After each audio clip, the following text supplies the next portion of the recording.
Hello, everybody.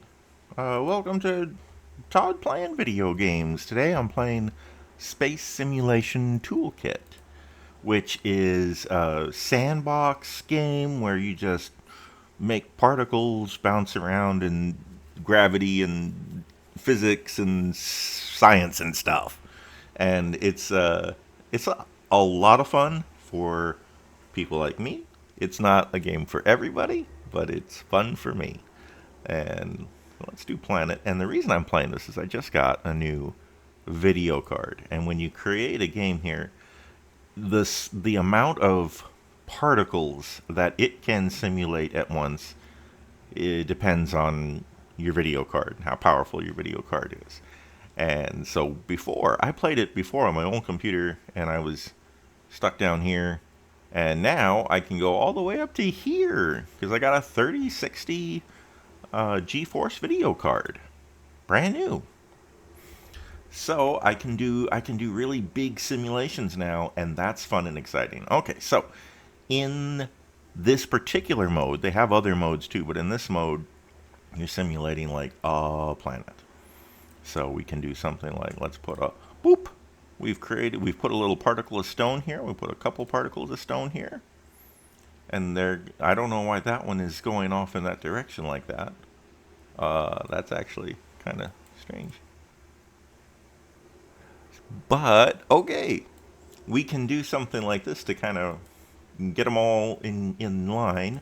We can place a little gravity node here, and then they become stuck because they weren't moving for long enough. So if we move them again, they start moving around and bumping into each other. Ooh, and the one that wandered off has come back. Boop boop boop boop boop boop boop. Now this is something a lot of times the particles will stop moving if they don't have any inputs for a while, and that's to save resources. But I have lots of resources now, so I can have them keep moving, and that's a setting down here. Max stuck. If we turn max stuck way down, then they don't get stuck so much. This is a very nerdy game, and if you're going to get into it, it's tons of fun. You may have, it's not necessarily intuitive. I've had to read a lot of instructions and stuff and figure a lot out by trial and error, but I love this. Okay, now, here's something else we can do since I've got my cool new video card. I'm going to delete this gravity node. Okay, and now without gravity, everything just kind of starts wandering around.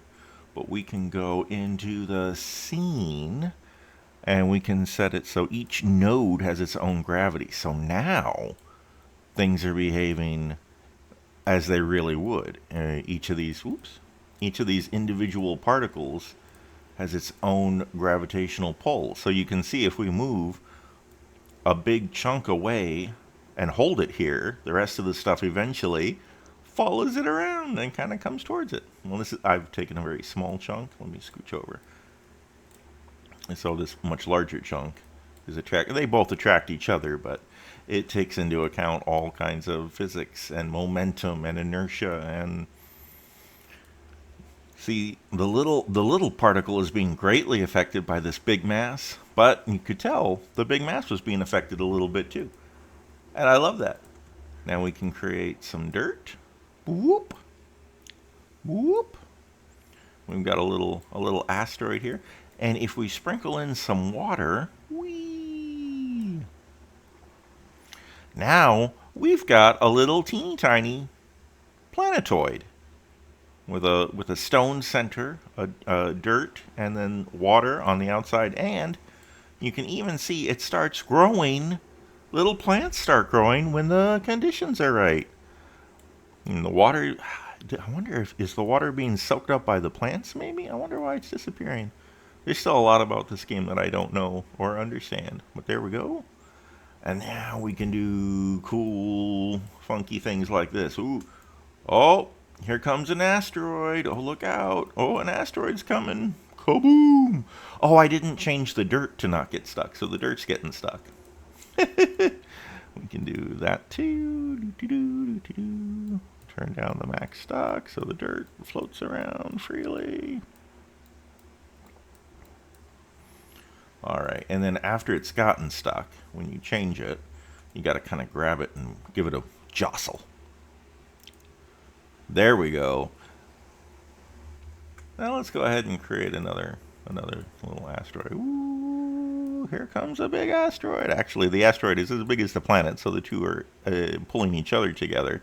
And when it smashes together, some of the stone got broken apart into sand particles. And now we've got this weird planetoid kind of floating around. Hold still, you're going too fast. We got this planetoid kind of floating around. Oops. And it's got life on it. It's got stone, sand, dirt.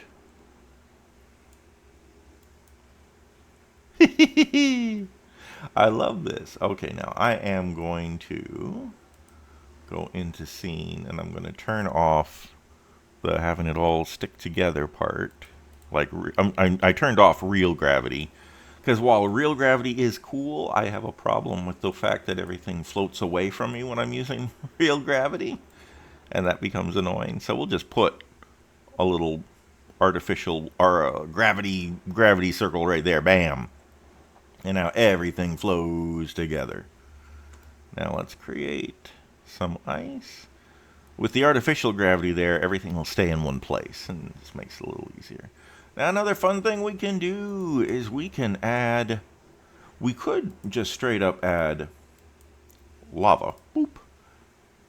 And watch as it melts the water, and the lava, as the water melts, as the ice melts in the water and then turns into a gas from the super hot lava, the vapor particles spread out into the galaxy. They push away from all this and kind of get shot out into the cosmos, which is pretty cool. We can also just heat up the center of this thing, and now we've got a molten core, which is shooting heat out and melting all the ice.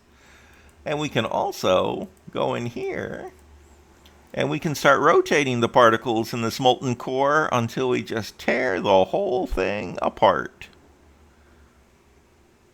And watch as gravity pulls most of it back together again. And now we can look what we have wrought. Now, because we're in the Earth simulation, the top part of the map, I guess, of the screen is colder than the bottom part, or maybe it's the other way around. Anyway, there's a difference between the top and the bottom, the ambient temperature, which is why part of why we get this neat effect. Yeah, because vapor particles that are going up here are quickly freezing into ice and then being pulled back down. And particles that go down here, I think, are staying hot because it's colder up at the top part than in the bottom part. So now all these particles are coming back and bouncing around. They're coming back as ice or cold water, getting super heated up again, and then flying out as vapor, and then coming back and doing it again. And I don't know what happened right there. We just had a little... that's legitimately... That's a volcano. What just happened was a teeny tiny simulation of a volcano exploding. I love it. And now it's got this rotation going on and everything. Of course, we can blast more ice into it to cool it down. Woo. We can also shoot more stone into it, more material to absorb some of the heat. And we can stick more earth into it and all that kind of stuff. Boop, boop, boop, boop, boop. Anyway, that's kind of it. That's the game. You just kind of mess around with particles and gravities and things. And I think it's very satisfying. I love the motion of the particles as they move around. I love messing with things. I love just doing stuff. Whoosh. And seeing what happens and just, I don't know. I love this thing. It's endlessly fascinating for me to watch all these interactions and things, and it's cool.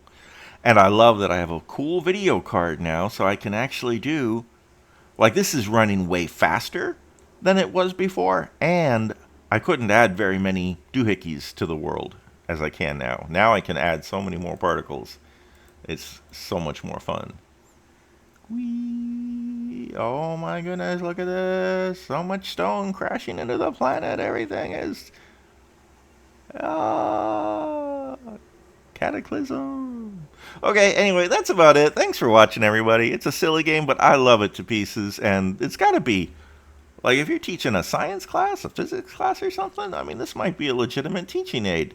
It's not a perfect simulation, but it's pretty dang good. And so, anyway, I like it. I hope you guys did too. Thank you for watching. Thank you and good night.